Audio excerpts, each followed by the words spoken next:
Welcome to Bangla City SATV News. This is Nuri Alamin with the headlines. Secondary schools, colleges, universities to reopen on February 22nd, said Education Minister.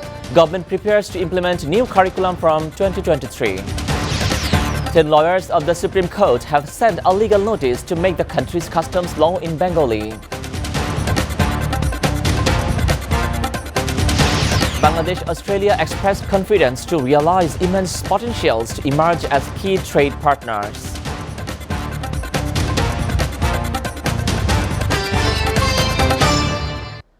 Education Minister Dr. Dipumoni has said that secondary schools, colleges and universities will reopen on February 2022. She made the announcement at a press briefing at the Secretariat today.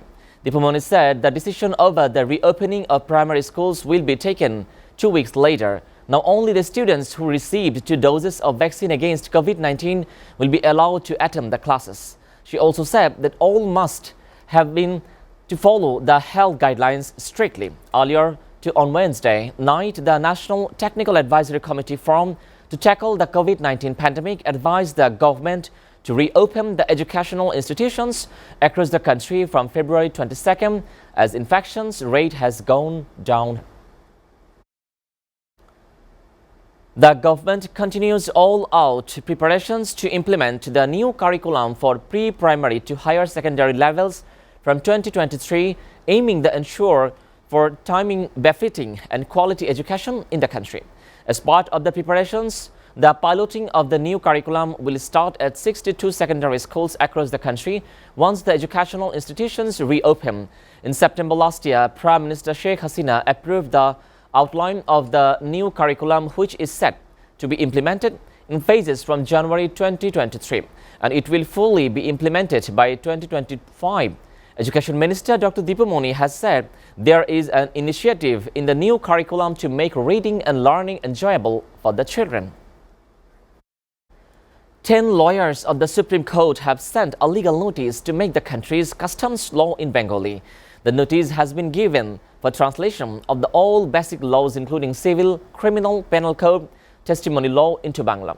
The legal secretary, along with the chairman of the Bangladesh Law Commission, the Director General of the Bangla Academy and the Registrar General of the Supreme Court have received legal notices to prepare and publish the translations as readable. The notice said Article 3 of the Constitution gives Bengali the status of the only state language. Therefore, the Bengali Language Act was enacted in 1986 for the purpose of fully implementing the provisions of that photograph. Bangladesh High Commissioner Sufur Rahman had a fruitful meeting with Dan Tihan, Australia's Minister for Trade, Tourism and Investment today at his Parliament office and discussed issues related to expanding trade for identifying scopes for investment between Bangladesh and Australia. The meeting was held ahead of the upcoming joint working groups meeting scheduled to be held on February 22nd and 2022 in Canberra. They expressed that the ZWZ would operationalize TIFA beyond the optics and advance trade and investment interactions for the mutual benefit. Australia has recently announced to commission multiple studies to identify key opportunities in Bangladesh for Australian businesses in the infrastructure, IT mining and other potential sectors.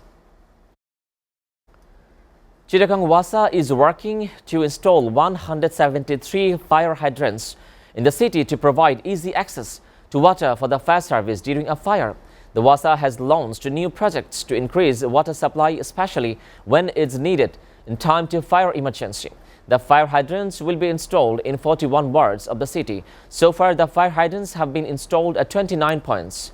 Chittagong Wasa authorities said the fire service has been facing a severe water crisis in recent water due to the continuous depletion of the natural water sources, especially ponds. Lack of the adequate water supply often leads to rapid fire control and in some cases the huge loss of resources, loss of homes as well as loss of life.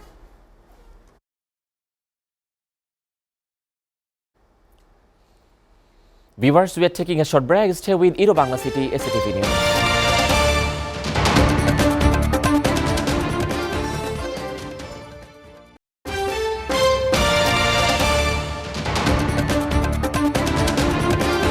Welcome back, and you are watching Bangla City SATV News.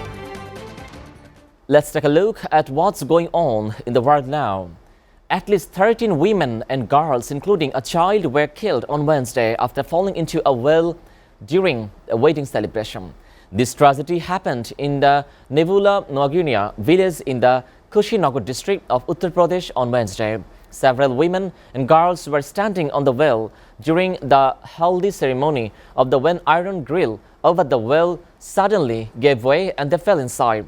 Around 15 women were rescued by villagers and the police, but 11 could not be saved. Prime Minister Narendra Modi on Thursday extended his condolences to the kin of the victims. Prime Minister Narendra Modi also announced an ex gratia for each victim from the Prime Minister's National Relief Fund. At least 44 people have been killed and many more injured after heavy rains caused massive flooding and landslide in the Petropolis in the Brazilian state of the Rio de Janeiro. But the number of casualties continues to rise each hour, with authorities saying it's unknown now many people are missing. The events happened as over 25 centimeters of rain fell in most 3 hours, close to the same amount that fell in 30 days combined. Cars and houses were away by landslide and water swelling through the city and neighboring districts. Petropolis City Hall declared 3 days of mourning. Over in Guatemala, the Central American nation was hit by a 6.2 magnitude earthquake in the early hours of Wednesday, killing at least 2 people.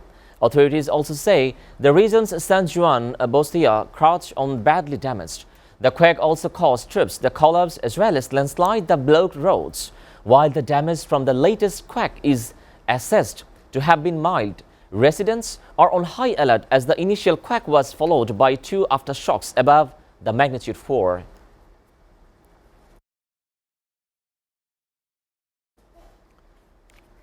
The impact on pollution is harming the environment like no other in current times. The world struggles for fresh air and water as the fierce claws of the pollution consumes by the ecosystem. Faisal Faruqi has the story.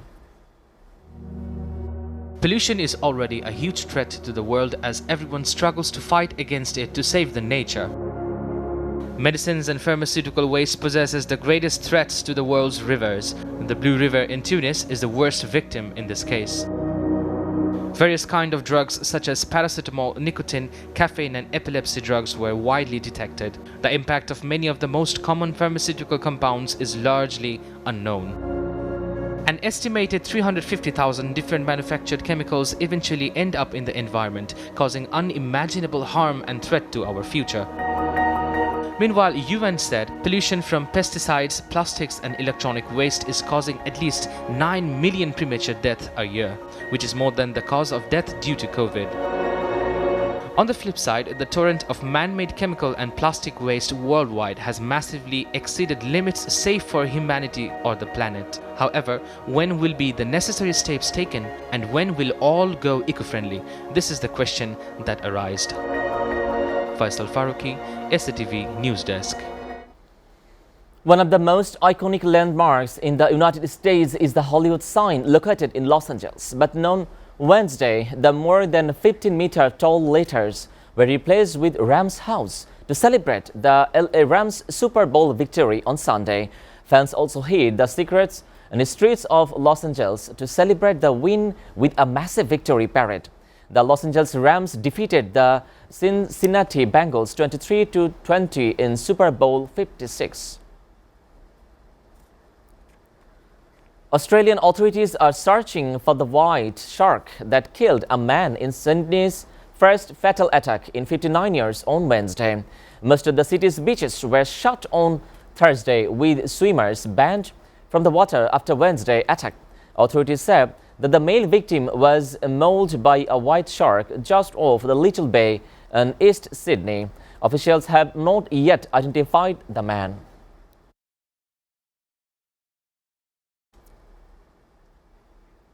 Now sports news. The BPL Dhamaka will be ending tomorrow. The final match between Kumilla Victorians and Fortune Borishal will fight with each other. Arifuddin Novin has the story. The most popular T20 tournament BPL is going to end tomorrow with the match between Comilla Victorians and Fortune Borishal. The two teams is being prepared for the last fight. Fortune Borishal was in good form from the beginning of the tournament. The best all-rounder in the world, Shakib Al Hasan, is performing with both bat and ball.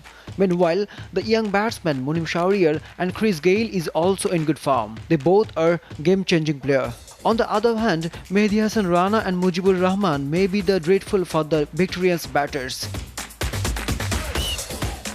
Comilla Victorians is also in chain of discourse.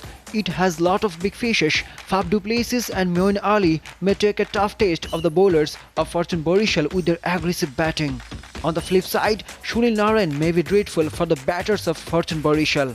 Meanwhile, Shakib's captaincy will put Comilla in danger, Comilla captain said.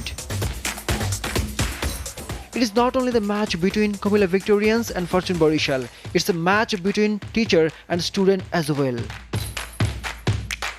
Arifuddin Nobin, SATV News Desk. Before ending, we go through Indo Bangla City SATV News headlines again.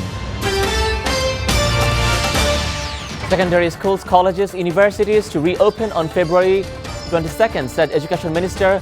Government prepares to implement new curriculum from 2023. 10 lawyers of the Supreme Court have sent a legal notice to make the country's customs law in Bengali. Bangladesh-Australia expressed confidence to realize immense potentials to emerge as key trade partners.